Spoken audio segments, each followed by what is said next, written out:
a few years ago in a writing course. You never know the significance or the blessing of who you can meet when you show up. And you showing up here today is an opportunity for you to also connect with mentors and others from around the world. I'd like to also thank Dr. Chanel Matney. Matney. Chanel, did I get that right? Matney, yes, thank Matney, you. thank you so much for being here. I'm so proud of you and all of your accomplishments, and I thank both of you for taking the time to join us today. And I want to also thank our partners. I see a set two on here from Paris.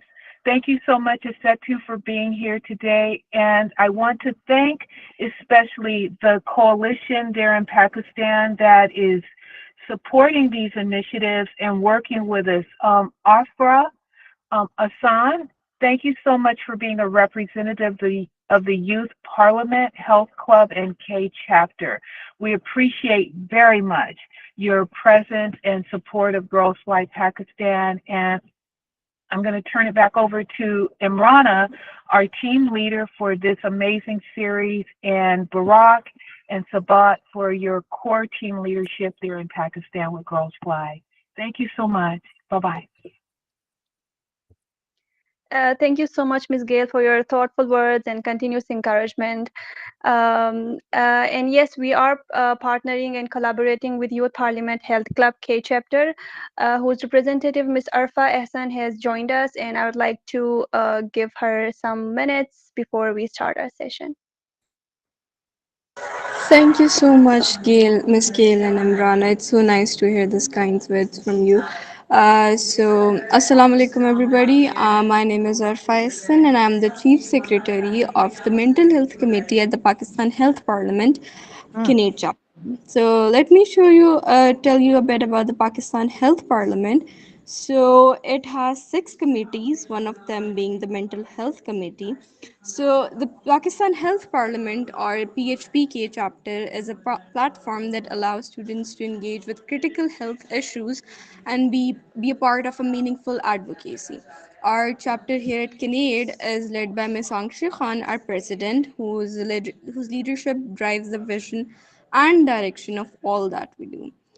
Within PHP, the one of our most active and essential committee is the Mental Health Committee, and our main focus is raising awareness, breaking stigma, and promoting student well-being. We personally try to create safe spaces where students can and have open conversations about mental health, and of course, they feel supported.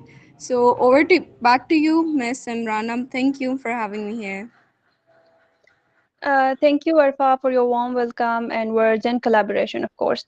Before we move forward, a quick note for everyone. Please feel free to write any questions you may have in the chat during the talk, or you can unmute yourself at the end for one-to-one interaction with our speakers.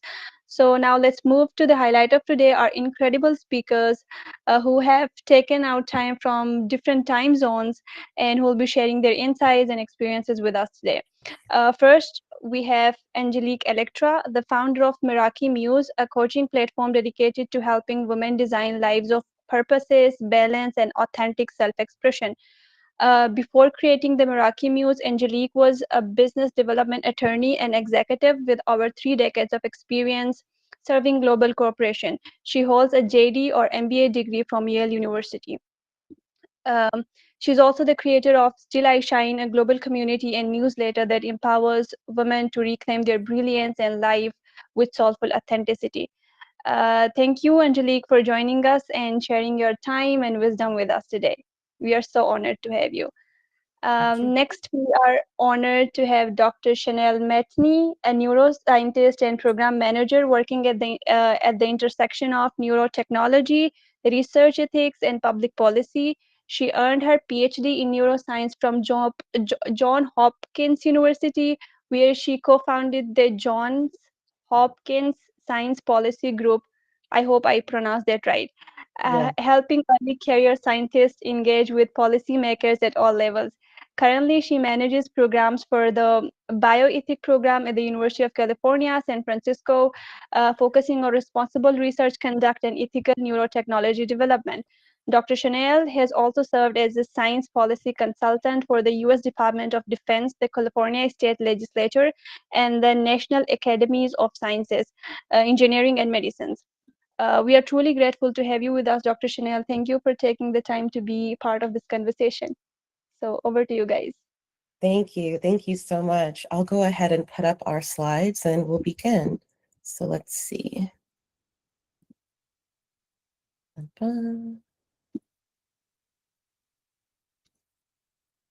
Okay. Well, while Chanel's doing that, I just really want to express a really warm welcome from me and Chanel. We are so delighted to be here. When Imrana and Gail Sylvia approached me about this, I was just dumbfounded in a sense that this was actually an issue that you were willing to put a lot of energy behind, your own self-care. That is an incredible thing. And I'm saying all this to say that I'm so honored to be here because this is such an important issue. And whatever light we can shed or tools we can provide, we are on board. We know that each of you carry so much in your life as a woman, expectations and dreams, and just balancing the roles and the identities that you perform every day, all while trying to manage and stay controlled to your inner being. So we thank you for being here today. It is the evening. We know that evening time is precious. And so just to show up for us is a real honor. You're already doing something so powerful, just taking the time to show up and choosing this particular time, to care for yourself, your mind, your heart, and your well-being. So thank you. Thank you so much. I echo everything Angelique has said. This is a real honor and a privilege to be able to share some of our learnings with you. And just to level set a little bit, I certainly am not sort of presenting myself as an all-knowing authority figure, on, how to be resilient in mental health challenges. Perhaps you could think of me as an elder peer mentor. And so I hope to just share things that I've learned and things that have worked for me. But as much as we all might want to present or perform, always having it all together and being very smooth, we know that the reality is far, far more complicated. And so we're also ultimately hoping to leave you all with the sense of you can do it. We've been there. We're all in this together, and that this is a sisterhood, right? And so we'll be sharing some things and really welcome you all to open yourself, to feel safe to be open and vulnerable in the chat. And just thank you so much for your kind listening and attention.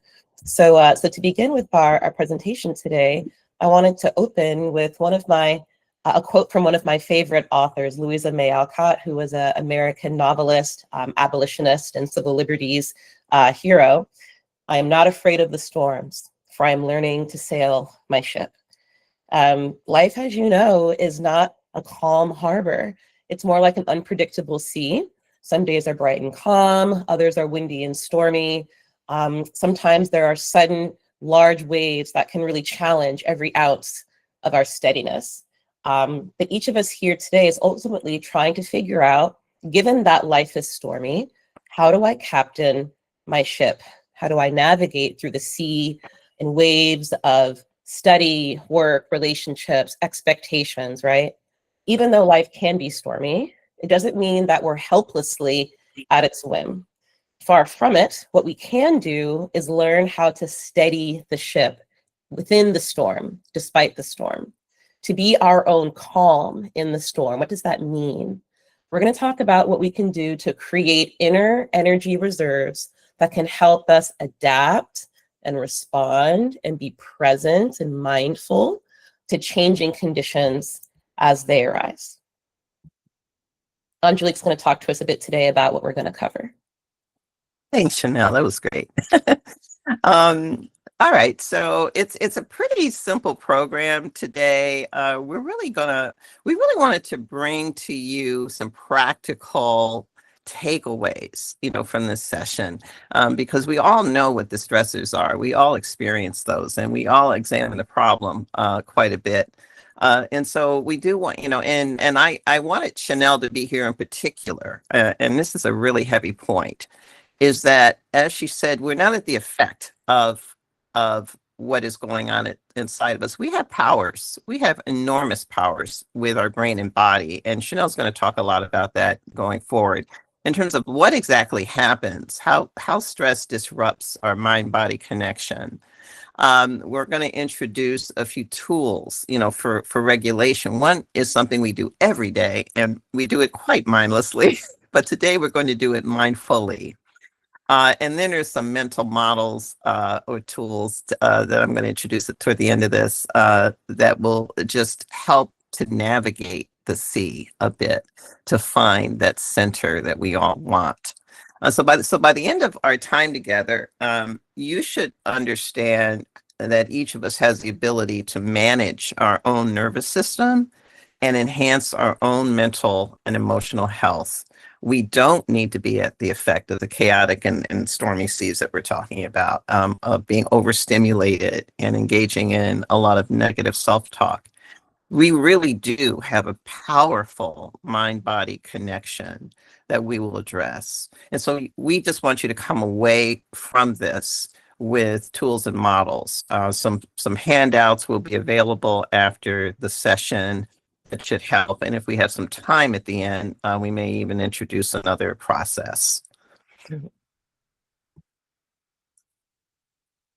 Okay, so Chanel and I would really love to hear from you guys now that we've set the agenda.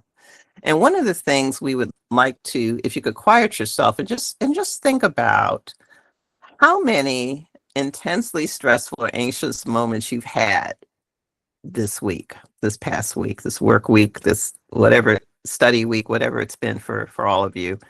How many do you think you've had? And if you could pick something in particular, we would love for you to share did it physically feel like? And we would love to see that in the chat if that's possible. It's just so we can kind of gauge the room and see where we are. Can we start to just kind of talk about how many moments do you think you've had? And what does it feel like in the body for you when you have these kind of moments? I think I had one of these moments this week when I kind of messed up something my manager had assigned to me, and I was like, there was this taxation I was needed to submit it of two people. I kind of exchanged the data, and it created a problem, and I was like, oh my God. I cannot tell you how I felt at that moment, because it was a loss of like 10 million from my side. And he was like, he will take care of it. But yeah, I had a little bit of class and lecture. Mm. How did that feel in your body? Mm. I got this rush of adrenaline, or whatever you call it. Mm-hmm. And I was like, I'm so sorry, but I don't know how that happened. I was feeling sorry and petty for myself. Yeah. Very natural, very, very natural kind of feeling. We had another comment here. Brock just came back from vacation, so surprisingly none, but usually my anxious moments come with a hollowness in my chest and maybe my heart rate, a high heart rate. Mm-hmm. And Chanel, you had a few you were sharing. Mm-hmm. Yeah, I just came back from a business conference. And so there were a lot of people I needed to meet. I was giving presentations. I was leaving some talks early to go try to catch the end of another talk. And at some point, I just felt sort of just spread too thin, or I didn't catch up with someone that I wanted to, or maybe I gave a presentation, but I didn't state things exactly how I wanted to. And you're running around and you're not at home and you're not getting a lot of sleep because you've been traveling in a hotel. So when I'm like that, I get what I call like buzzy. I feel almost like there's a ringing, like a zzz, in my head. I get really hot, and similar to what another learner was saying, I'll feel a tightness in my chest, like there's not enough air in the room. So I really identify with that feeling. I see a comment from Ariba. On Wednesday, I had a presentation. Even though I was prepared, I started feeling very nervous just before it was my turn. My heart started beating really fast. We're hearing that a lot about the heart. And I could feel my hand shaking. My mouth felt dry, and I couldn't take a deep breath. Mm-hmm. And Bakhtalar, I had a mid breakdown during my mid exam. Eventually, I forgot everything I'd learned. I think my body just wasn't ready for it. The exam didn't go well. My brain and body wanted a break for quite a long time. And I think during my exam, it just went for it at that time. What a moment, huh? Mm-hmm. I know that I usually, when I can get overwhelmed easily because I'm doing too much at once. And when that happens, I get a shuddering feeling throughout my body. It just shudders. And then my mind will go blank. And then it'll feel like paralysis sometimes, because I don't know what to do, where to turn, what to start next. Mm-hmm. Ariba says, yeah, go ahead. When she started speaking, the anxiety eased a bit, you know, that you were able to find your flow once you got past that initial anxious moment. I definitely relate to that too. Well, I think this kind of demonstrates, I mean, we could go on, because I think we all have moments like this, and probably more than we care to have. And so the Sea of Life doesn't spare anyone. I mean, every day there's something, right, that we're dealing with. And we're going to turn to Chanel now, who's really going to talk about the physical mind-body connection around stress and how we can begin to understand how to return to our body for self-regulation. Mm-hmm. Thank you, Angelique. What everyone's been describing so vividly, mind racing, breath tightening, a knot in our chest. Obviously, it's not just emotional. Stress is a biological state, all right? When we sense a threat, our bodies flood ourselves with stress chemistry, adrenaline, right? Your heart rate rises, your breath gets shallow, your muscles might get tight, your stomach cramps. This is the fight, flight, or freeze response. The thing about our brain, right, just a little bit of neurobiology here, is that it's just a bunch of tissue sitting in the darkness of your skull, right? It doesn't actually know what's really happening out there in the world, and whether it's a lion coming for you or a homework assignment that you're nervous about. It just knows threat, okay? It can't tell the difference between physical danger and professional pressures, or heavy family obligations, an exam, you know, difficult message. It only has just a few signals chemically to say, yes, there's a threat, or no, there's not, right? This is why we can have these really sort of intense responses. That's what the body was designed to do, to keep us safe. The thing about stress as a biological state is that it's meant to be a signal, not some place where we live chronically and hang out.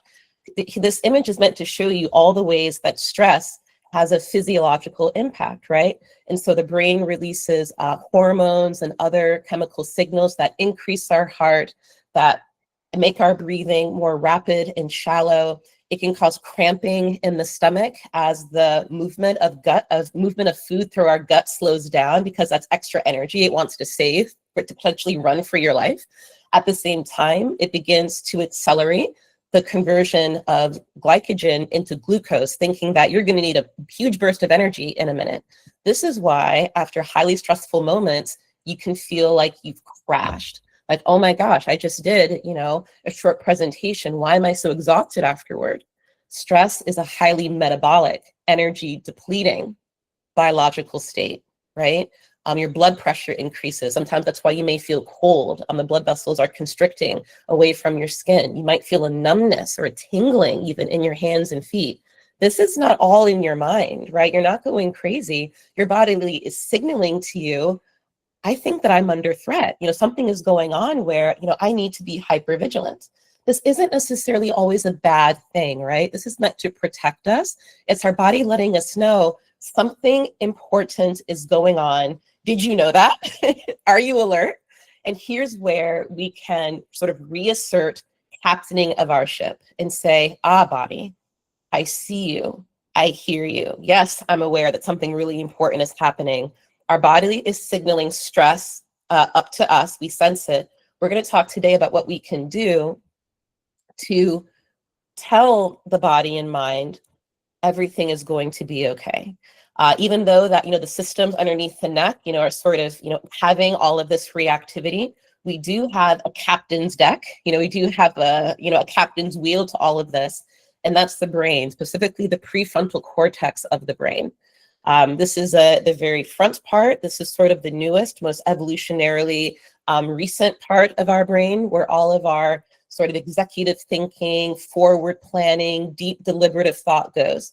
The thing, though, about when we are in a stressed state is that part of your brain goes offline or sort of takes a back seat to the emotional and limbic centers of our brain that are like, hey, we sort of need to shut down, all of this really energy intensive forward thinking and focus on our, some people call it the lizard brain, right? Our older evolutionary brain, fight or flight mode, right? And so that's literally why folks were talking about my mind goes blank. I forgot everything I thought I knew. You're not crazy. Prefrontal cortex goes a little bit offline. What can we do to restore control and a fullness of self by returning to an unstressed state where you can regain access to your executive function, your memory, decision-making, attention, deeper perception, intuition, and creativity? We're going to talk about how getting out of stress activation, oftentimes you can't think your way out of stress. I think that sometimes is the trap of rumination we can get ourselves into. Gosh, if I just sit down and like mentally work through the problem, I can think my way, out of all of this reactivity. No, all that thinking kind of is the problem. What we're going to talk about today is using the body, calming the body to calm the mind, how presence in the body, feeling embodied, giving signals through your body that you are safe, right? Everything is going to be all right. Then your mind, your full mind, can come back online and you can begin to show up again for the difficult moment that you're in. So we're going to do an exercise here together.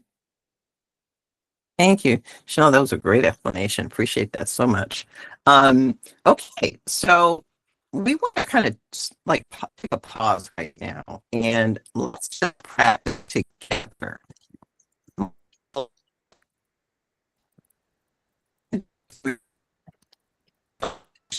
Tell us like what happens when we breathe like this.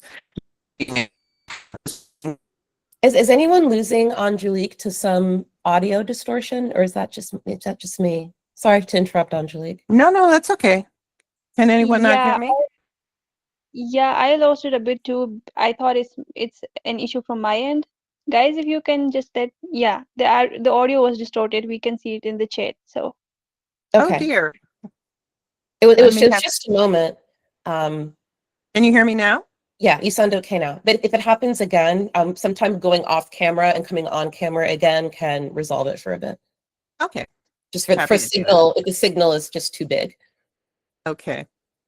All right. Well, yeah, just alert me if you can't hear me. Okay. So anyway, I was saying that many of you may already know this exercise. We'd like to do it a couple of times. Just begin to ground you in the experience of mindful breathing. So I'm just going to ask you to start getting comfortable in your seat.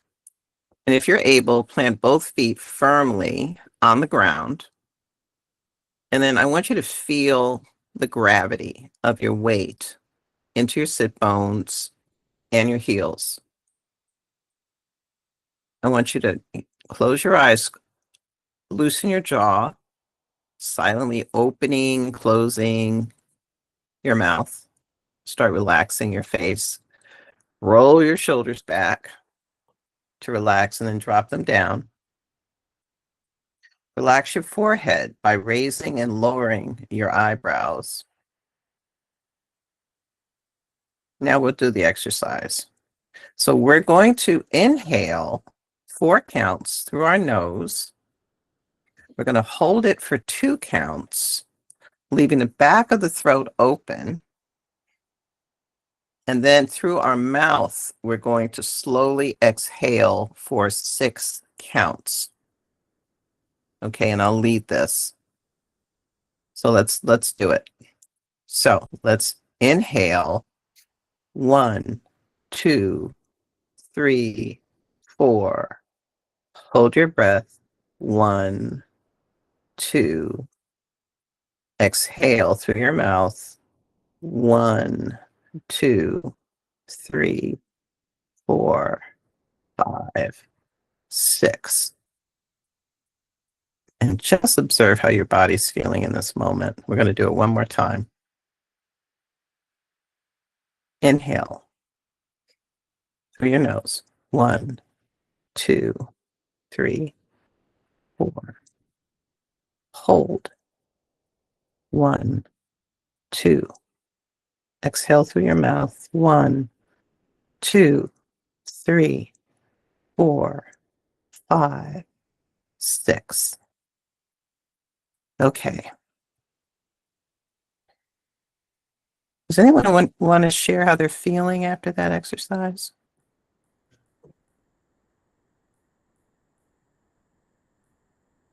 I hope you got to do it. Yeah, I did. It kind of calms me down a bit. But I do forget it in times of need. Like when I'm stressing out, I do not think about like I should be doing this. But it's Yeah, helpful. yeah, we often know breathing is the most natural thing, and most of us don't even know how to breathe deeply out of our diaphragm, and whether we come through our mouth or come through our nose. It's just a shallow breath that we normally take day to day, but there's some magic to it. We got some more chats here. Let's see. One person said it's relaxing. I feel like it activated my pineal gland. Ooh, calming. So imagine if you just started your day like that and just did that as a reset.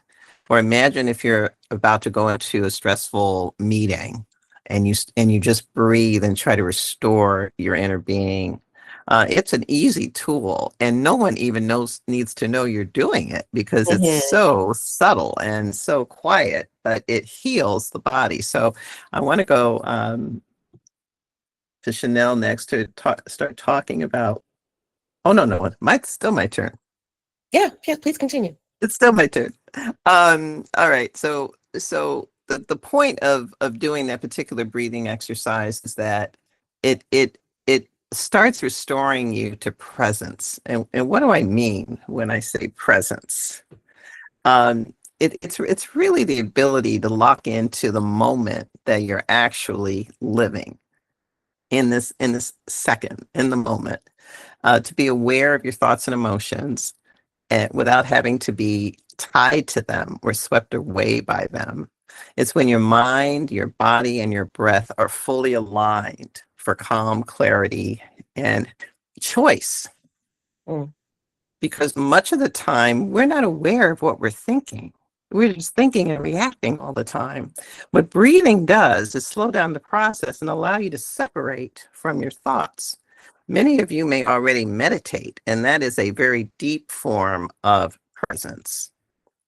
And then you're even able to watch your thoughts float around. You're able to interrogate them a little or be fascinated with them or saying, why am I thinking that? Or they're like little clouds that float around. And you can even begin to see yourself as separate from your thoughts. And when you're separate from your thoughts, your sense of choice begins. You're not at the effect of them. They are not who you are. So that's what presence is. And that's really what we always want to return to. Okay. That was so beautiful, Angelique. I remember once you told me something that was so powerful, it always stuck with me. And it was, don't immediately believe everything you think. How can you find that moment of pause? And so I'm going to talk about a little bit, why this works. What we were doing just now is called vagal breathing or diaphragmatic breathing, belly breathing, pranayama breath, right? There are lots of different names for this sort of deep, expansive breathing with, long exhales. Why does this work? We're activating a really like a gatekeeping nerve pathway in the brain through the vagus nerve. It's your body's natural brake pedal. It's a way to signal safety below the neck. And so here I have a little infographic showing how when you inhale deeply through your nose and you expand your lungs, here you can see this anatomical rendition of the vagus nerve that runs vertically, pretty much longitudinally all throughout your core. And it innervates your lungs, your heart, your gut, and your pelvic region. And so with these deep breaths, the vagus nerve is stimulated. And when that nerve is activated, it has a couple of different effects. It slows your heart rate, right? It makes it easier to go from shallow breathing to deeper, fuller, really oxygenated breathing. As our heart rate slows down and as our breathing slows and as our gut begins to, move and process food again, as we stop burning through, all of the sugar that we have available, your body goes, oh, this is a state I associate with homeostatic restfulness. I must be okay, right? So sometimes we think of ourselves as, a little person up in here, like you have like a little figure sort of, driving the ship of your body and we're in charge. Not so. The mind-body connection is so intimately linked. You can use your body to signal up to your brain, to signal up to your conscious emotional state. We are safe. So present to the state in which of rest, in which your nervous system is a little bit more homeostatically regulated. You shifted yourself out of being reactively triggered, and you're able to slow things down and say, even though I'm getting this stimuli, right? Even though I'm aware of my deadline, my presentation, someone just yelled at me, I'm feeling really guilty about an earlier difficult moment, all of that is still happening. But I'm taking control over my breath in order to restore biologically a sense of well-being that will communicate to my mind that I'm able to feel, despite the storm, I'm still able to feel a sense of well-being. And that's really, really powerful because, and this is not to, be hand wavy or Pollyanna, or sort of overly woo-woo, how can the breath be so impactful? Again, this goes back to our prefrontal cortex. You're putting it back online. You're returning your full self to the driver's seat. If we're trapped in stress reactivity, we don't have all of our cylinders running to be able to really work through the problem in a way that would reflect our best value, right? In order to reflect sort of the best idea that we think we can come up with on the time, you're kind of working with your hand behind your back. So when we think to ourselves, and I totally relate to this, oh, I forget that this tool is available to me. Or sometimes I think, I don't have the time. I don't have the time to meditate and go, close my eyes in a closet, in, out, in, out. And what I've learned after, many years of sort of adding this practice to my life is that I, for one, can't afford not to, right? It's almost like saying, gosh, my automobile is on empty, but I don't have time to fill up with gas, right? So I mean, it doesn't make any sense, right? Like this is not a sort of a pampering or pacification. This is an essential component of how we build resilience and foster well-being physically in our body to put, to restore a sense of peace to our minds so we can get back to, okay, what do I really want to do in this stressful moment? How would I like to show up? And I'm giving myself some pause and some space to make a conscious, intentional, not reactive, not fear-based, not, flutter-minded decision. And that's all that you can do, right? Is to be present to the moment and make the best choice that you can in the moment with the faculties you have available to you in that moment, with a lot of compassion, because life is hard. So mindfulness activities like breath work, but it's certainly not the only one. Bringing you into presence, as I was saying, is another way of getting out of reactivity. We're saying, there's a storm. I'm noticing there's a storm. The storm isn't going to last forever. The storm doesn't have to mean I'm passing all sorts of judgments about myself. I'm choosing to take a moment to slow down, to be open to the feelings that are arising. Can I name them? Is it doubt? Is it overwhelm? Is it guilt, right? Is it regret? Is it a feeling of inadequacy? Can I just name and notice it without attaching to it and going, wow, that must be true. And without judging myself for feeling that way. Gosh, if I feel that way, it certainly must be true.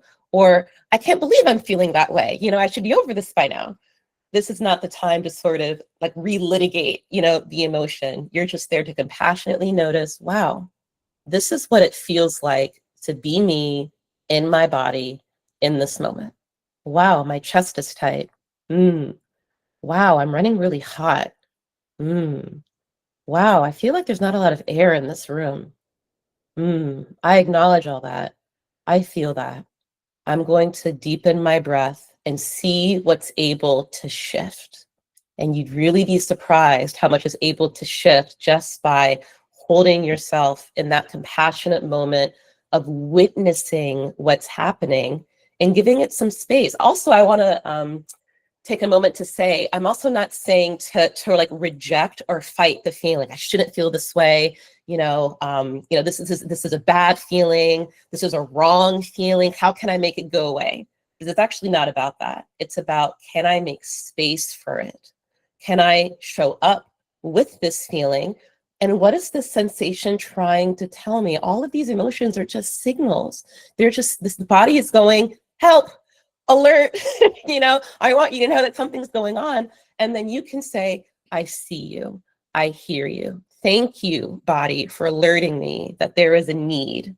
Okay, how can I show up for myself? I know there's a lot of expectation that we show up for other people. That has to begin at home. And so breath is one way, but there are other behaviors. Again, I'm talking about what we can do, taking action to shift into restfulness. I want to sort of fight against the tendency, and I do this all the time, to try to, untangle our thoughts with more thoughts.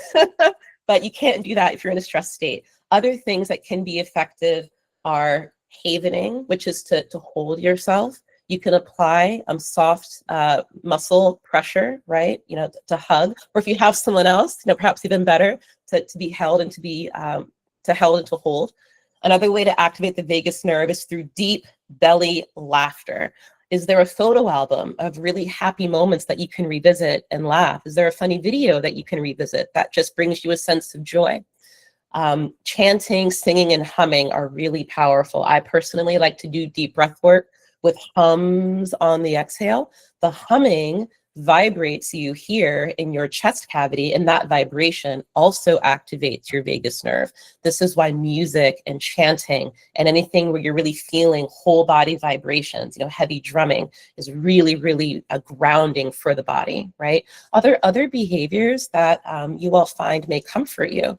For me, just to kind of kick it off, I get tingles in my hands and my feet. They get really cold, and so I'll brew a hot cup of tea, and while I'm waiting for it to get cool enough to drink, I just hold it in my hands and I deeply inhale, the aroma of chamomile, and I just try to get lost, in the experience of drinking this very, very simple cup of tea, and that'll really, really calm me down. Are there other little practices like that you all find will help you? Barack says, I think about my best friend, and that makes me instantly smile, and I'm good to go. Oh, that's so beautiful. When we think about our loved ones, our brain releases oxytocin. This is referred to often as the love chemical, the love hormone. Oxytocin is a way that our body signals feeling really emotionally bonded, and then feeling emotional security, because that's how they're represented in your mind and body, is safety and security, and with love. That's really beautiful.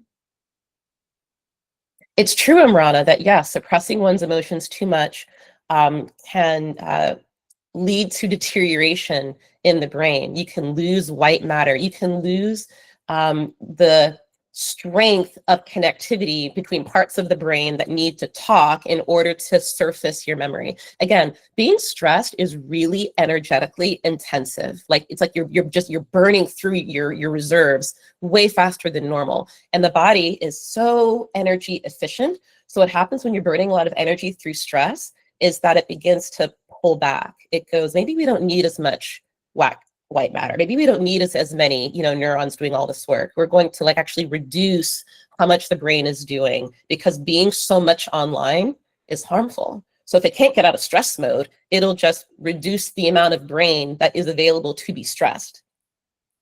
Isn't that wild? However, the good news is, which we'll talk about later, is that the brain is very adaptable and is very plastic. And so we can also shift ourselves out of that and train our brain to bring back robust connectivity and to actually enhance our ability for learning. Spending time with my family helps a lot, says Imrana.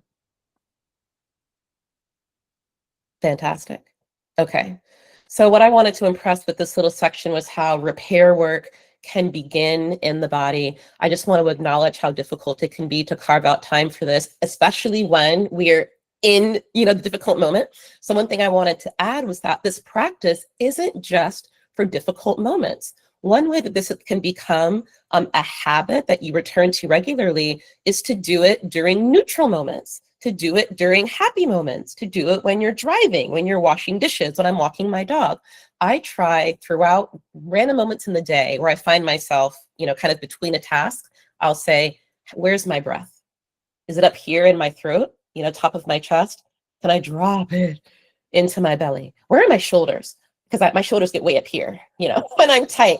Can I drop them down? The more that you do this during just through the regular, intermediate moments of life, the easier it is to remember that that's available to you when you're stressed. I'll give a very real example because I got married a few years ago and I was nervous that I was going to be so stimulated, by the wedding day, which I planned a lot for, that I was going to forget and just be so like in a rush, so in a daze of everything that happened. So I went to a trusted sort of like spiritual, emotional advisor.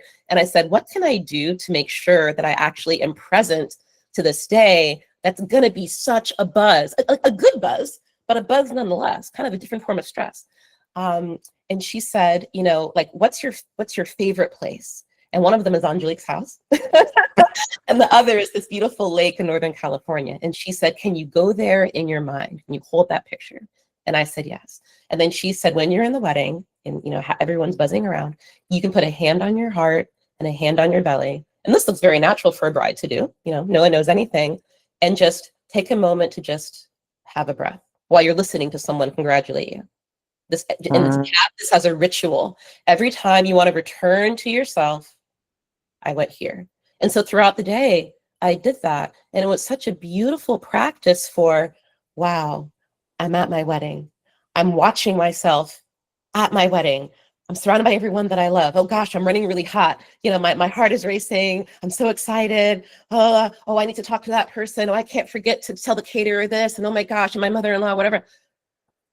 I'm at my wedding. So it's available to you in your high moments as well as in your low moments. And the more that you find little spaces to do this, the easier it is to remember to come back to it. So now I'm gonna return to Angelique to talk a little bit about once you find your havening, you go to your favorite place, you think about your favorite person, you can slow things down. Well, then what, right?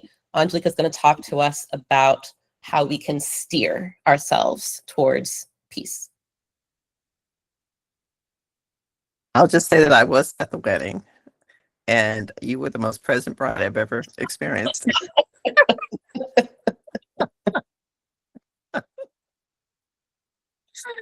By the way, Chanel is my niece, all of you. So we share a lot of love. Yes. This is my Anyway, all right. So we're going to talk about beliefs. All right, because we talked about our thoughts and we talked, we kind of made reference to what goes on inside of our head. But we're gonna kind of look at those deeper underwater currents, that kind of move the boat around, and we don't even know what's going on half the time. We don't even realize that we're being pulled in particular directions just because of what I call conditioning. And what is conditioning? It's basically everything you've ever learned or absorbed since the day, and sometimes even within the womb since you were born. It's every belief, it's every mental habit, every emotional response that shapes your day. The world around you, your parents, your caregivers. Some of it can come from the outside, meaning family and culture, religion, society. And a lot of it comes from how we perceive what happens to us or what happens for us. The fears we generate, the self-talk we generate, and even the self-judgments.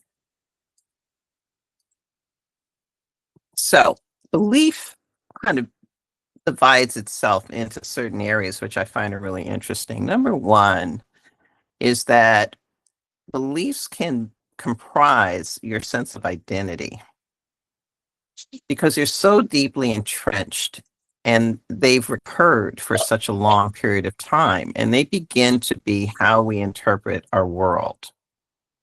And our sense of identity is around what we believe about ourselves, what others have told us, taught us, demonstrated, the people we interact with, the behaviors we copy, or the behaviors we reject, and all the other phenomena around us. Beliefs can also turn into your most deeply held values and philosophies, the way that you look at the world. They also reflect your most significantly felt experiences. The one thing about them is that some of them support us and others don't serve us very well. And they're mostly hard to change. Oh, I think Mr. someone or needs to be Mrs. Raman? muted. Yeah, I think it's Raman, Mr. can and you Mrs. mute Raman. yourself?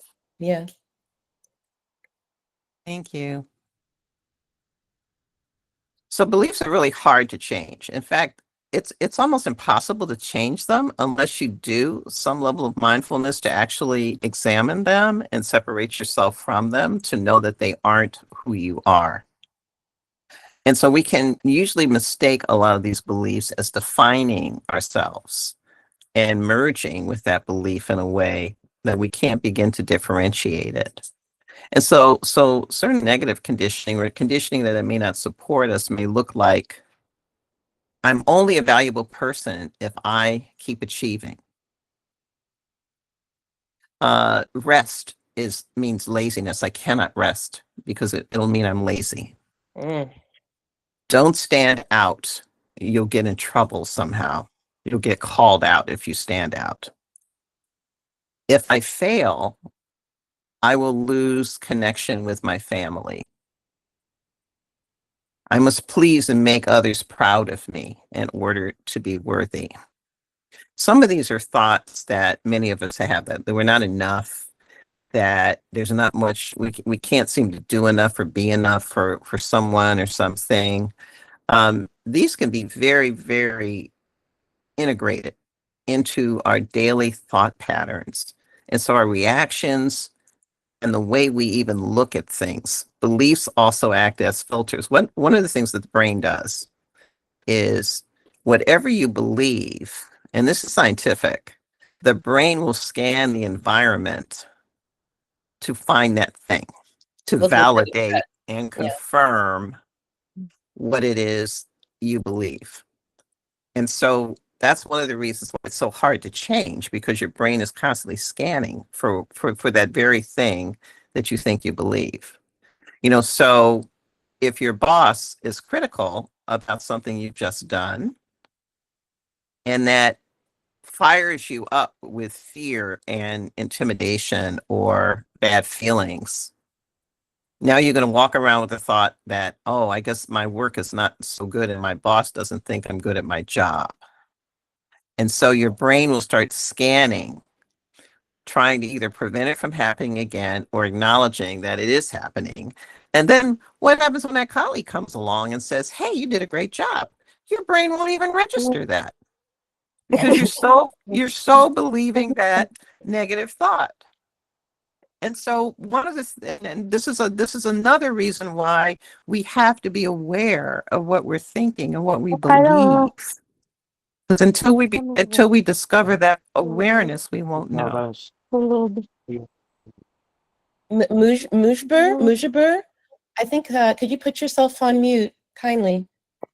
Mujibur Rahman, can you please put yourself on mute?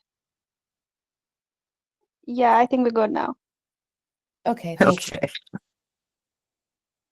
Okay. Another example is the world's an unsafe, dangerous place. And so where our brain becomes attracted to all of the news reports of violence and death and mayhem. And we hardly get to notice the calm and peaceful moments that we actually have in our lives. And so beliefs can trigger a lot of internal feelings that the world is the way it is and there isn't anything, there are no other options. Finally, the body remembers everything. And so whatever the experiences you've had, and some of them could be very troubling and traumatic, the body will remember. And so outer stimuli that come at you can start to create a lot of responses that you don't even know where they're coming from because you're being triggered in some way. So, excuse me 1 second. Lost my notes. So some of these beliefs may feel very protective to you, but if they're negative and they keep operating at a particular level, they become very negative. One thing I didn't mention in the point above are what we call ants, or automatic negative thoughts. I love the analogy of ants because they swarm and they appear and they come from almost nowhere. And you don't even know that they're crawling around you until someone or something happens that lets you know that you're supporting a negative thought. And so our brains can operate on autopilot much of the time. And that's again why kind of coming back to ourselves, really becomes important. Okay. I think it's time for another check-in. Okay. So we've talked about negative thoughts. What I'd like you guys to think about right now is when you're think about thoughts that you may have that where you beat yourself up. What are your ants? What are those recurring negative thoughts that seem to pop up time and time again that you do notice just because of the outcomes that may emerge from it? And some of them might be something like, I must always be strong. I can never say no. I must always have to keep the peace. I have no time to rest. I'm always overwhelmed. But if you can in the chat, if you wouldn't mind sharing just some of those thoughts that are your own ants or things that you notice. And Rana says, what if I fail before starting anything, already harboring a fear of failure or a negative outcome?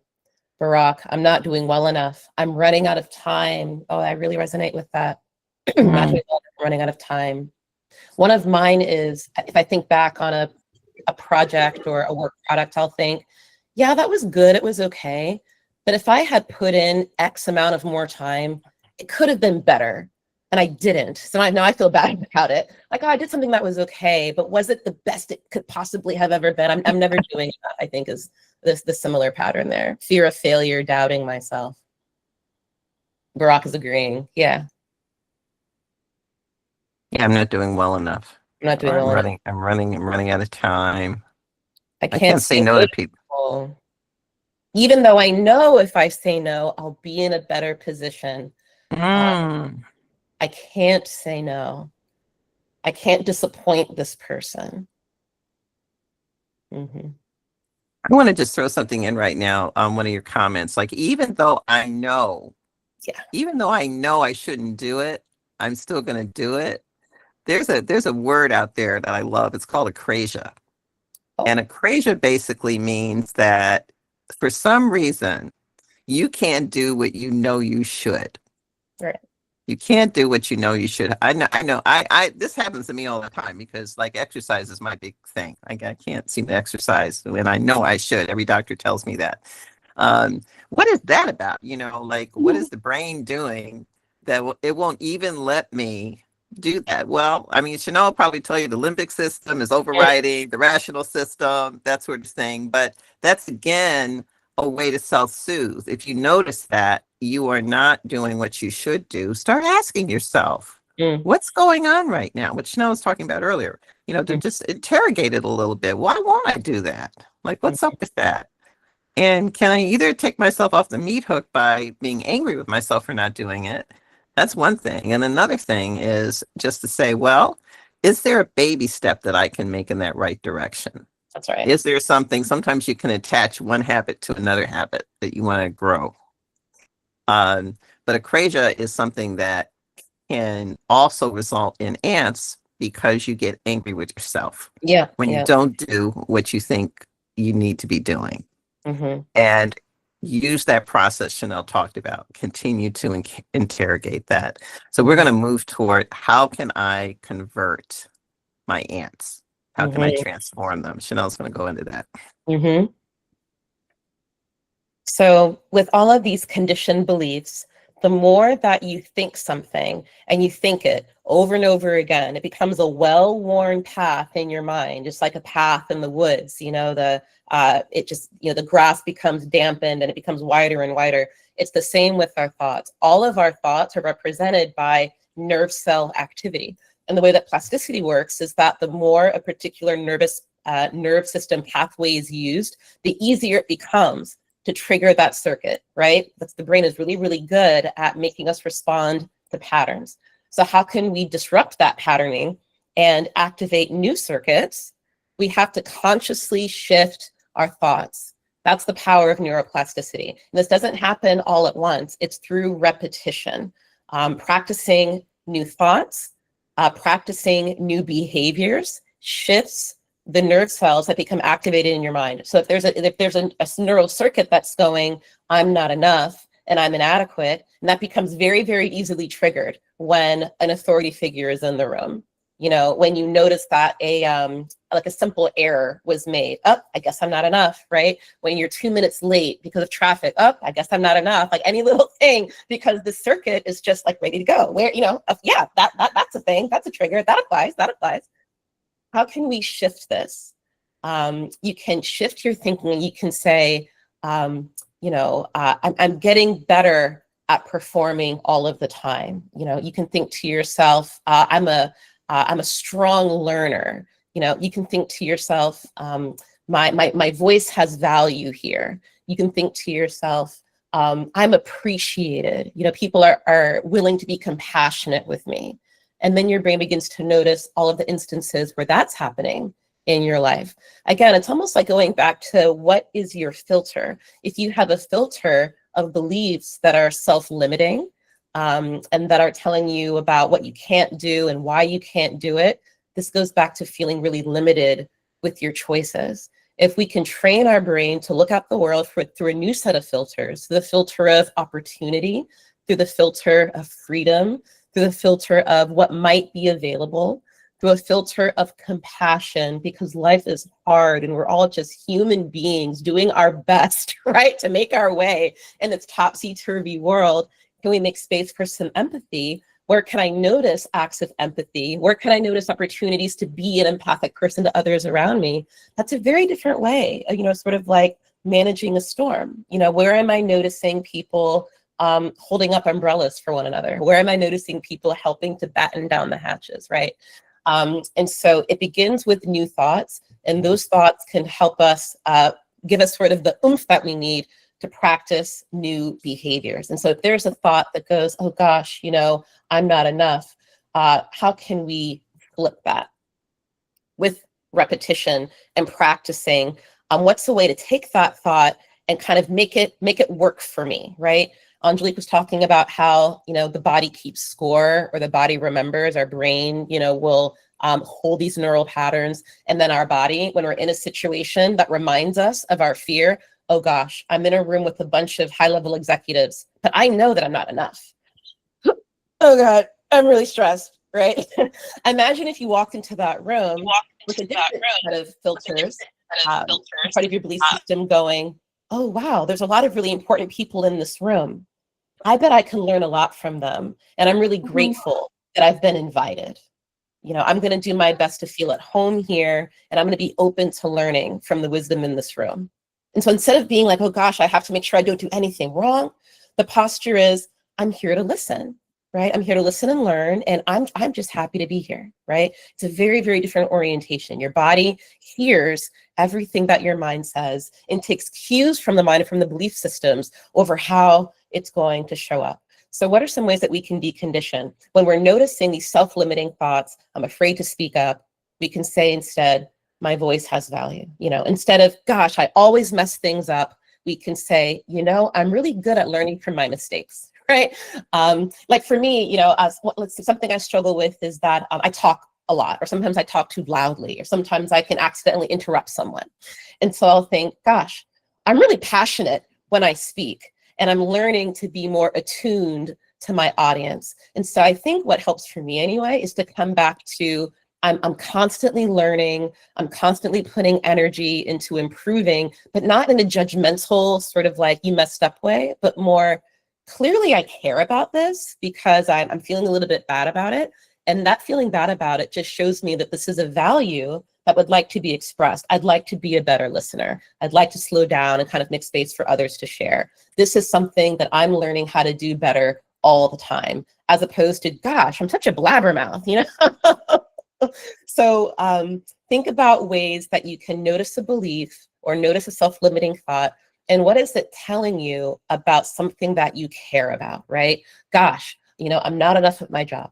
This is telling me that I really care to put forth my best work, right? So you can say that rather than I'm not enough, it's I'm being really thoughtful about how I produce.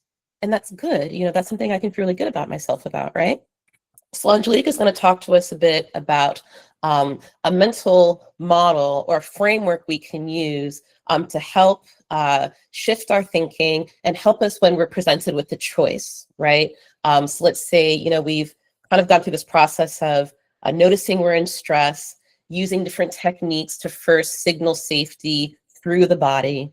Once we're sort of in sort of a more regulated state, can we notice, you know, the fish of thoughts or the cloud of thoughts that are flittering by, not judge them or attach to them or condemn ourselves from having them, but just to say, ooh, these are signals about what's going on. Which of these thoughts is not really true? It's not actually serving me. It's just telling me that there's something going on that I care about.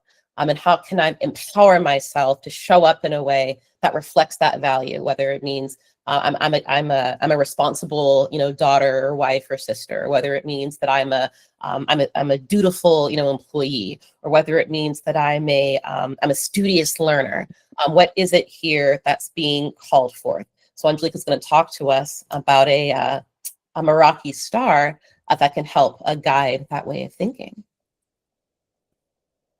Thank you.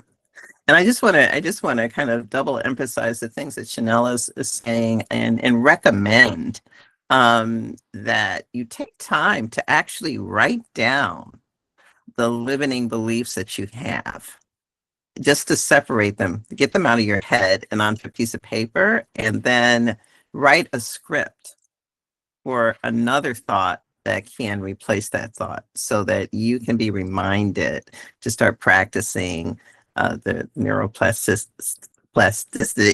plasticity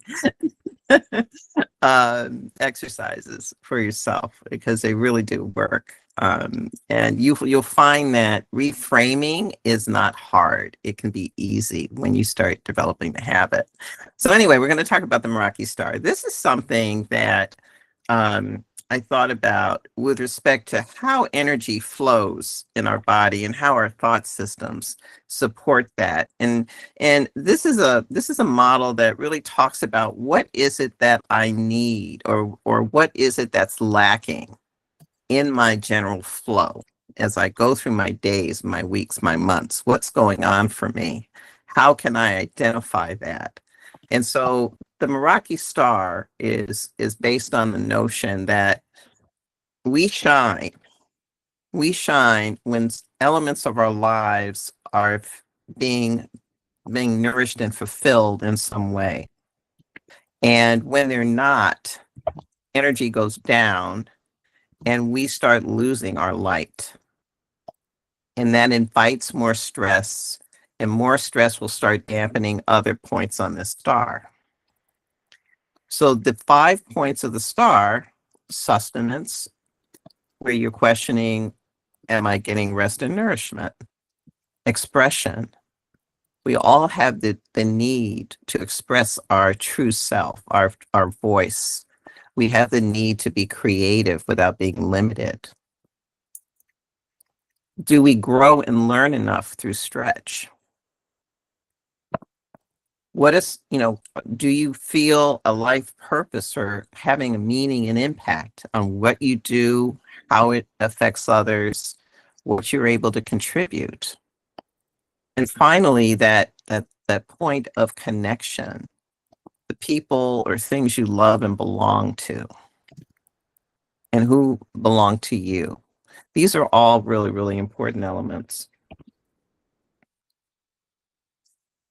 Part of what this process is, it is to create a way to start using this as a compass of sorts, or any other model that you may want to create. When you become aware of a general stress going on for you, or a specific one, and it feels debilitating, you can use the points of the star to engage in a self-inquiry process that can lead to exploring what your ants are, and then to start shifting to a flow of presence through tools of breathing and other suggestions that Chanel shared earlier. So when one point dims, another one may flicker. When one brightens, another one may brighten as well. So for instance, in sustenance, am I replenishing my energy or am I draining it? There may be an underlying ant that says, I just can't stop. I can't rest. There's no time. Flipping to a new thought, rest restores me. It empowers me to be able to do the things I need to do. So rest is important. Expression. Am I truly expressing myself? Or am I withholding my truth? Do I feel repressed? Do I feel stymied, stifled? Or am I able to say what's on my mind? So telling yourself, my voice is important. What I have to say is meaningful. And I'm going to find my courage to express myself. Am I growing toward my potential, or am I staying with what's comfortable? Am I learning enough? Am I experiencing new things? A practice could be, even though you may not be able to change that job or immediately move into something else, is there something else you could be learning or doing that could stretch? This kind of energy that you create through other things than what you think that you need to do can be very, very building and replenishing for your entire star. Are you contributing? Are you doing things that feel meaningful? Sometimes we're in jobs or we're doing things that just don't feel like they're impacting or making a difference to other people or to ourselves. In that case, if you're feeling that, find a way to do a kind act for someone out of the blue. That kind of energy will come back to replenish you. And then sometimes with what we're doing, we're feeling alone, we're feeling alienated, we're feeling like nobody understands us, and it's easy to withdraw and our energy goes down. The practice may be, the answer may be, you know what? I need to change my thought that I can better support myself alone and seek the support and company of others who mean something. You may even want to hear someone's voice. You may want a quick text that can just connect you and make you feel much more energized to continue your day. Mm-hmm. So this is just a simple tool. We have a handout that talks a lot more about this particular model. But the point I really want to drive home here is that you have to interrogate your thoughts. Mm-hmm. They aren't who you are. Your beliefs aren't who you are. Asking the question sometimes, is that really true what I'm thinking? Is that really me what I'm thinking? Who would I be if I didn't think that thought? Mm-hmm.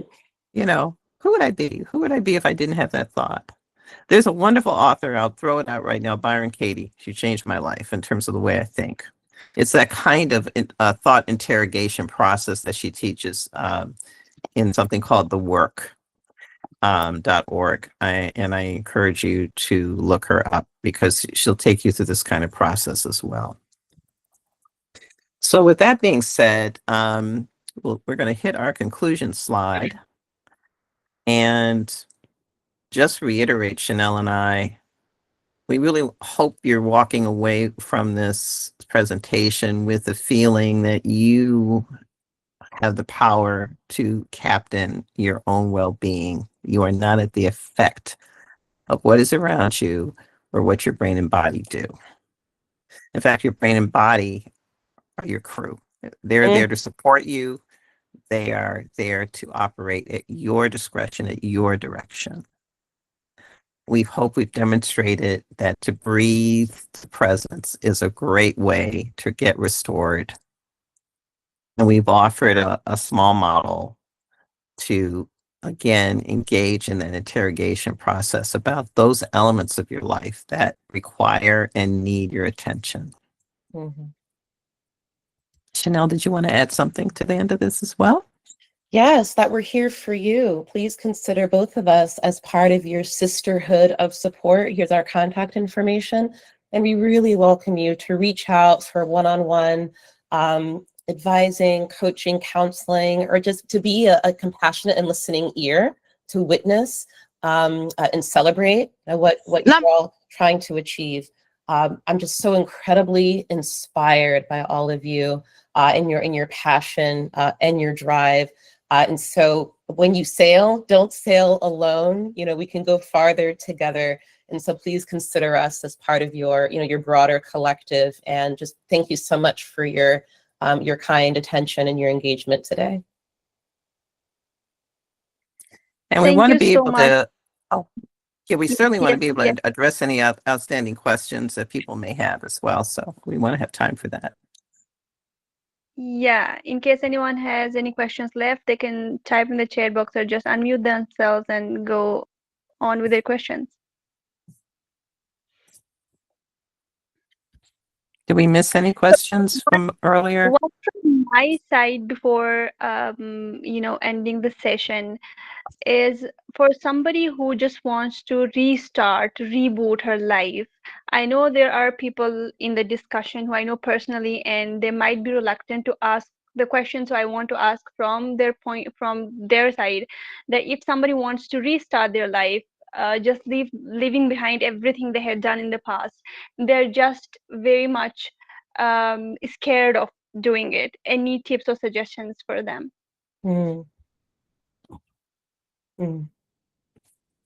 So when you say restart, you mean change direction in some way? Yeah, change direction. They might have been through failures a lot, and that has being in so much failure and then trying to come back in the life by changing direction in their career or in their personal life or anything like that. Yeah, one thing I would say about that, because one of the things that is the theme of this presentation too, is particularly when there's failure, there are reasons for failure. And often, number one, was it really failure or was it a learning process is the first thing. And what did you learn from it about yourself? Sometimes we go into things that are really not right for us. They don't match our interests, our passions, our talents, our gifts to begin with. And we struggle. And when you have to use so much energy against the flow of your natural current, okay, and all that energy is try, there's a part of yourself that's not truly engaged, okay? And also you may not be receiving enough support around you, when those failures, so-called failures, I say, occur. And so what I always encourage people to do is to really go through a serious self-assessment process to really understand how your energy operates, what really makes you come alive, and what you do. For instance, you may be the kind of person that, like Chanel, she's a scientist. She is a learner. She loves looking at the objective world and making sense of it, and then communicating that to other people. I'm the kind of person that thrives on connection and relationships with other people. And so I was always looking for career options that allowed me to do that. Like, who are you naturally? Are you someone who likes to take the lead on things? And maybe you're frustrated because you haven't been able to do that. Are you someone who is imaginative and creative and innovative? And maybe you're not getting the opportunity to do that. There are themes and strains of the way we use our energy, and we communicate and we connect and we get things done. When you evaluate those things, often you can learn from wherever you've been and to see whether those elements are being honored at all in what you were doing, and then shift to honoring those elements going forward. What I love to say to young people as well, because I went through a lot of confusion and upset and frustration in my own career over 35 years as a lawyer, trying to find the right fit for me, because I never really enjoyed law school, hated it. I mean, I never was a litigator. There was just all sorts of reasons I ended up getting into a good school, and I went, but I didn't know what to do with it. All right. And I suffered for a long time until I figured it out.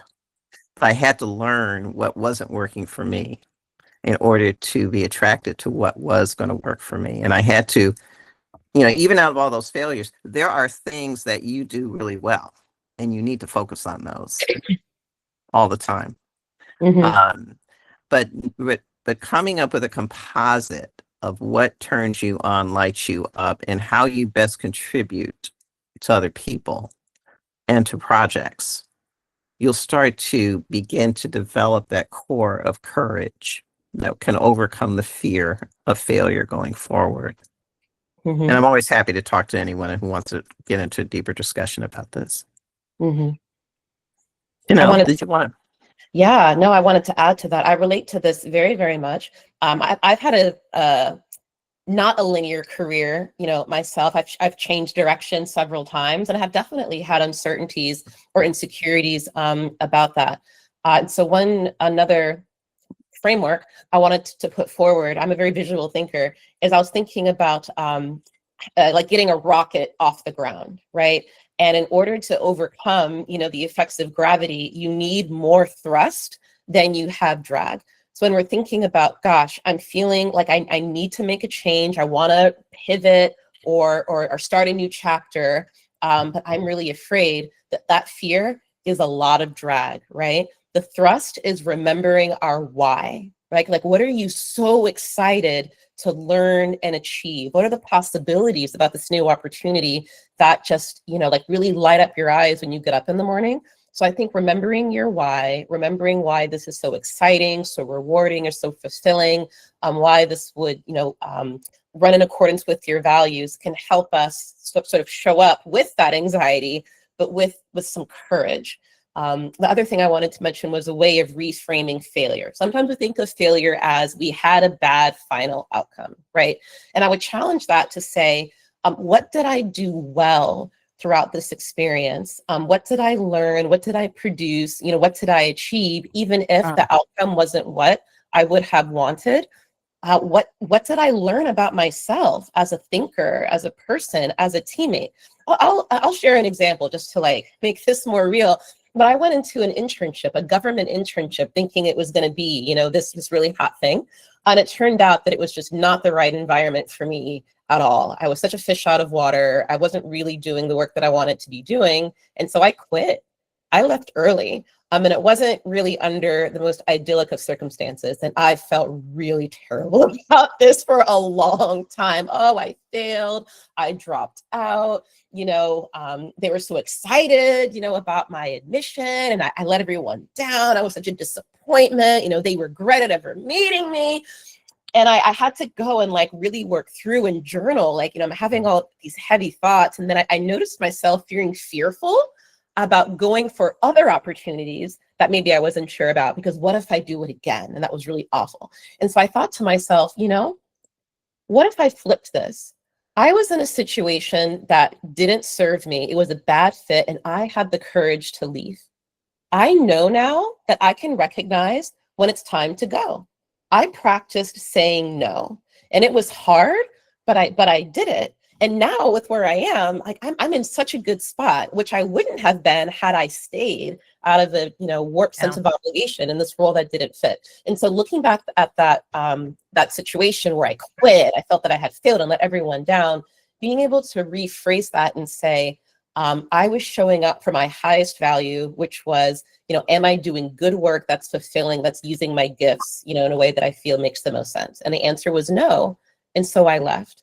I actually think I want to feel proud about that now. And it was difficult, but I did it anyway. You know, that wasn't a bad thing. I learned that I'm able to walk away from a really fancy, you know, good, high-paying job because it didn't feel good. And you know, that's a value for me, not a failure. I'm glad that I learned that I'm able to do that. That's freedom. Wow, I'm really showing myself that I'm able to liberate myself from situations that don't work. So sometimes we can go in and look at something as a failure and say, what's another way of looking at this, not to have magical thinking or to be sort of delusional about it, but to say, what did I come out of that experience with that actually makes me even more prepared for the next step, right?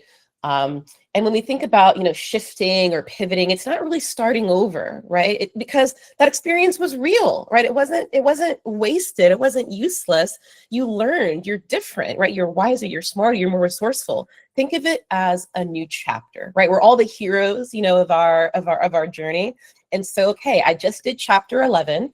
And that was tricky. Now I'm chapter 12, right? So it's a new thing that we're going to try out of the 100 chapters we have in our lives. So sometimes I try to step back and think really longitudinally, about this is not, you know, a race. This is the sort of the marathon of our lives where we're constantly just learning and going. And that didn't work. Why didn't it work? Can I really understand, you know, what that experience had to teach me? You know, how am I being overly harsh with myself? How can I get different perspectives on what happened? Sometimes it can be really, really hard to self-evaluate what was going on.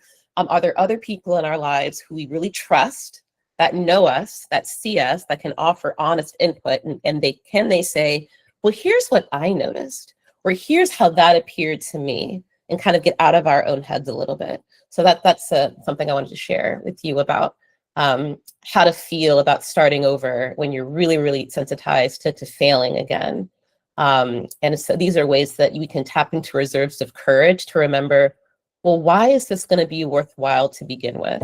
How can I maintain the fire of excitement around that? What support can I get for clarity on what the next steps are? And when I'm feeling just really overwhelmed or guilty or afraid, how can I look back at that difficult experience and remind myself, you got through that. You're stronger than you think. You're smarter than you know. Here's what I learned. Here are mistakes that I won't need to make again. You know, here's how I'm wiser because of it, right? That's something I wanted to share. Chanel just demonstrated so beautifully the shift you can make in mindset. You know, it is so powerful. And I so appreciate that. I'm looking at Ariba Arshad's comment, which I'm hoping Chanel just answered really well, but you raise another issue that's so important. When you think you're starting over, you've got to make a big transition. You start being concerned about what other people are doing or thinking around you, you know, that your peers are somehow ahead of you or doing better than you, and how that can really mess with our minds, you know, and make us feel the way we shouldn't have to feel, you know. And Chanel, I'm sure you have more to say on this, but what I would say is that, you know, life is an adventure, and sticking around and doing the wrong thing for yourself puts you behind yourself, regardless of whatever other people are doing. And everybody else is trying to figure it out too. This is the other thing you have to know. You know, you can't judge what other people are thinking about or how they're doing, or even if they think they're happy doing what they're doing. Everyone everyone has the same kind of ant situation. Self-doubts, trying to figure it out, wondering if it's going to work, dealing with being at the effective things they don't want to be at. We're all dealing with our own adventure. But what I can say is that when you're really true to yourself, you're able to make these shifts really easily and learn and continue to progress. And what comes from that is confidence that you know yourself well enough to make the right decision for yourself. And unless you're willing to risk certain decisions, you're not going to learn, and so taking courageous steps and making changes you need to. I've gone from one job to another, just crossing over several states at a time, not Same. knowing what I was getting into. And I did have to start again, Yeah. a time or two as well. But there was something I did. I said, well, at least I know this is the right direction for me. I don't know what's going to happen, but directionally, this is going to be okay. And you bloom where you're planted, and trust that. Just trust it, because it's authentic, real soil. It's not false. Mm-hmm. Mm-hmm. And it's so funny. Sometimes we can look at another person's resume or CV and have it. So something, I experienced, just to sort of share very vulnerably, is what my husband calls title envy, where some of my peers, maybe they're directors or, vice presidents, and I haven't achieved that title yet. So I was talking with a really trusted colleague mentor of mine who just got promoted to director at a really renowned institution. And so I call them, I'm like, wow, congratulations, you have director, that's amazing. And she's been at this institution a very, very long time. I'm internally, privately feeling just like a tad bit envious, because the way that my career has gone, I've shifted roles into different fields. And so my title isn't so high, but I have expertise in multiple areas. And that's the trade-off that I make. But sometimes I still get a little bit sore about that, if I'm being perfectly honest, right? And then she was saying, yeah, the promotion is nice and everything, but wow, I'm so impressed with you and how, you're like, you've really been able to create, your own unique career path. Like, wow, you're doing X and you're doing Y and you're doing Z. And I was like, yeah, but you're a director. And she was like, yeah, it's true, but it's not everything I thought it was going to be. I have more responsibilities, aren't really in line with how I really want to be spending my time. And she said to me, I'll never forget this. She said, I wish I would have had the courage to make a shift earlier. Now that I'm director, I kind of feel like I need to stay and see it through. And I'm a little bit too far along to shift now. I kind of wish I would have shifted earlier. And seeing you making your own way, I'm really proud of you, Chanel. And that blew it blew my mind. So this goes to show you never really know. You just be very careful about looking at someone else's, idyllic, most optimized path, and they have these titles and degrees and accreditations and awards, and that's great for them, and we can learn from them. These can be our friends, mentors, colleagues. A little bit of envy, don't feel bad. It's natural. I too feel it. These are folks that we can learn from, their perspectives, but also remember, your path is your path. It is unique to you.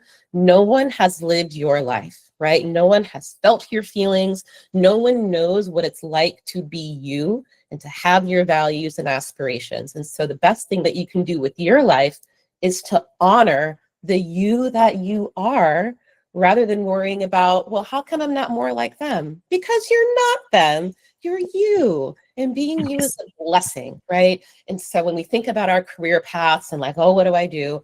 Think about, how can I be the best steward? How can I best honor and show gratitude for the person that I'm developing into? What does God have available for me? What is my highest purpose? What is my best expression? And I'm willing to take risks, scary risks, to figure that out. Bravo. Perfect and beautifully explained. There's, I think, another question from Ikra Fatma. If addressed, then we will wind it up. Okay. If you see it, could you kindly read it for us? Yeah, it says, what should you do when you quit and feel, why should I work, and you don't want to work? Like the motivation behind, and they say that is very bad. Yeah. I can start quickly, Angelique, and then turn it over to you. Yeah. I really struggled with this during COVID. I'm also highly relational. So being like online and all virtual, I like was really super demotivated sitting at home. And so one thing, it goes back to what's your why? And so what I did was the practice was I printed out pictures of my team because I'm really motivated to sort of show up for others. And I would look at their faces in the morning and go, they need me. Like I have roles and responsibilities to my team that if I don't do it, it's just not going to happen. So I'd look at their faces and think, if I can't show up for myself, I can show up for them. That was one. The other thing I did was thinking about the community I'm serving. And so I was working in a patient population of people who have survived concussions. So sometimes when I was feeling really just like, oh, I can't, bring up the gumption, I'd go find YouTube videos of concussion survivors talking about their experience and how there's this overwhelming need for better research and better clinical care. And I would remember that's who I'm working for. This is why I get up in the morning. This is why I went to school, got all these degrees. It's for them. So sometimes for me, it was finding a way to get really emotional again about my why. Because of course I knew this kind of intellectually, right? Like, I'm doing all this writing, but to kind of see people's faces and to hear personal stories, that was able to kind of like give me what I needed to go. Another really practical tip was that if working alone was really hard, I would call up a girlfriend, neighbor of mine, and say, hey, I'm struggling today. Can we go to a cafe and work together? And if you see me on Instagram, please pinch me, right? So like having an accountability partner was another thing. I would also sometimes say, today's kind of like a low productivity day. I'm just not running on all cylinders. Do I need to like push myself to 100%? Okay, what is the minimum thing or things that need to get done? Can I make sure that I get done, like the minimum things that need to get done? And then can I kind of take it easy? Do I need a long lunch? Do I need to sort of like take a walk outside and see if I have more capacity tomorrow? So it also means having some patience with myself and realizing, oh, perhaps I need some more rest. Perhaps I need to not like go all out. Do what I need to do, honor my responsibilities, but then see if I can find some space for rest. So those are the three. Remember your why, see if you can have support through a buddy or some other accountability system, and then don't push yourself too hard. And I just want to echo the why piece, because when our energy drops and motivation fails us, there's something about what we're doing or what we think about it. It isn't motivational. When I work with people, I really go to their why, the inner motivation of why, because work shouldn't be work. If you're learning what you want to learn, if you stay curious, if you are kind of what I call that Meraki state, where you're just kind of pouring who you really are into what you're doing, it makes all the difference. And so I would recommend, again, a good self-assessment just to see with what you're doing with the work, the kind of work, how it makes you feel is a really good first start for that. Mm-hmm. I'll give an example of work that I found just mind-numbing, and I didn't want to do it, but I had to put data into a spreadsheet. It was just like plug and chug, right? And it was just not mentally stimulating at all. Yeah. So for me, that was really difficult. And so I had to do it. And so Angelique gave me this advice, think about what's the why. And that these documents were for medical students that needed their records transferred so that they could continue with their education. So I kind of like went to a 30,000 foot level, and I thought to myself, by inputting these numbers, as sort of, boring as this is to me right now, I'm helping ensure that these medical students graduate on time. And we have a deficit of doctors in this state, and I'm just, facilitating the process that they can graduate and serve more patients. And that was way more motivating to me as like, okay, we have to get these students out, like, let's go, put on some music, take breaks, versus like, I'm in Excel for hours and hours and hours. It also taught me, though, that I really hate that type of work. And so after a few times of doing that, I went to my boss and said, hey, this is really not the best use of my time and my brain. Can we shift it so that someone else can help me with this? But here are other tasks that really light me on fire that I would really like to spend more time doing. So again, the boredom signaled to me, number one, I need to sort of shift my thinking around how to be less bored. But number two, can I do less of this and sort of go out and see if I can create a better work environment. So that's just a real life example of, again, finding where do I have choice here? We have more freedom sometimes than we think.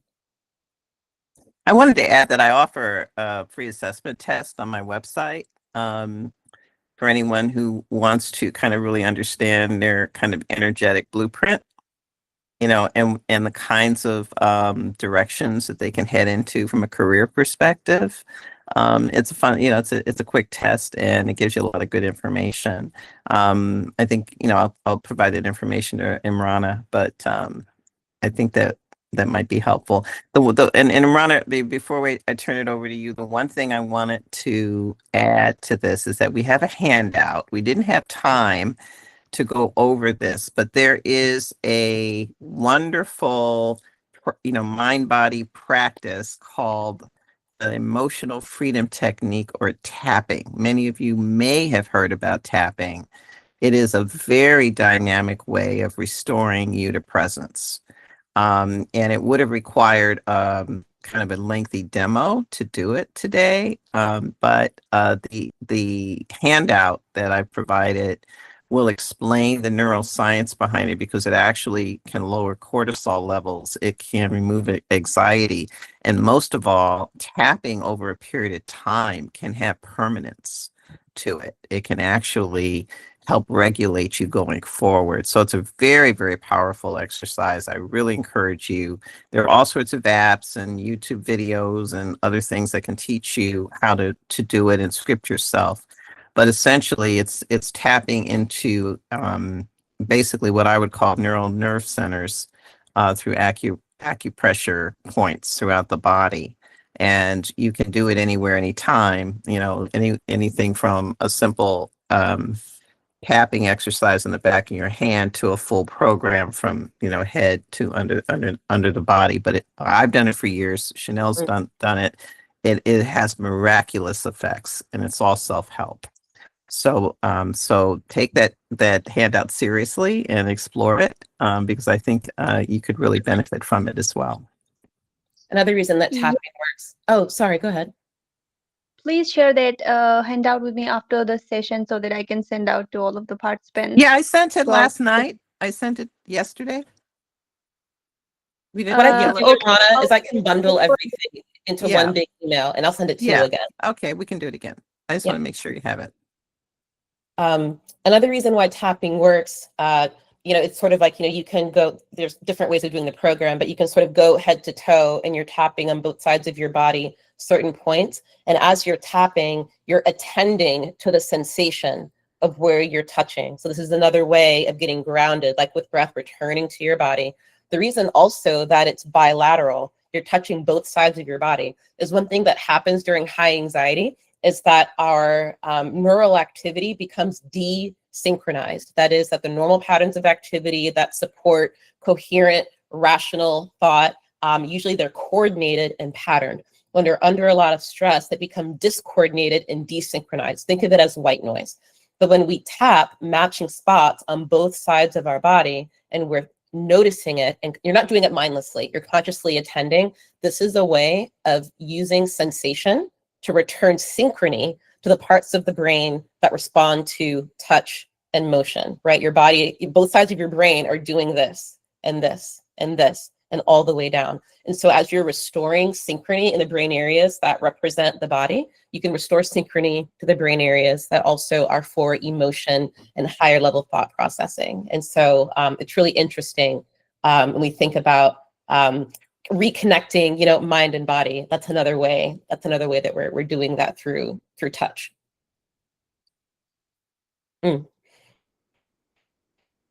Okay, so guys, I'll send that handout to you guys in the WhatsApp community or through your emails, which you guys have provided. So I guess that's it. If there are any more questions, you guys can go ahead. If not, then we will wind the session up. It was wonderful. I really enjoyed it. And it was an honor to have you guys with us. And also, I just read your text, Chanel, that you offer professional development coaching. We, like under Girls Fly, we have different, you can say, under Girls Fly umbrella, we have different chapters working on different things, like the mental health series, and then there is scholarship awareness series, and then we are working on professional personal development. So I will definitely reach out again, asking for a favor to come back with, with your wisdom and knowledge. I would If love that. Thank you so much. Yeah, Thanks so so much I for guess we're having us. This was so nice. so it truly means a lot that you took out time to share your knowledge and energy and wisdom with all of us. And if anybody here does did not get my number, it's in the chat. Please send me your name with your email so that I can send out the participation certificates. And yeah, with that, we do have other um, sessions ahead next week, and then followed by another session, our last session, and then we have in-person activities as well. So thank you so much everyone for joining. Thank you so much, Angelique and Chanel. Again, we were really honored to have you guys. Thank you. Thank A you. beautiful crowd. We just enjoyed interacting with you. So thank you. It was such a blessing. Thank you. Bye-bye. Bye.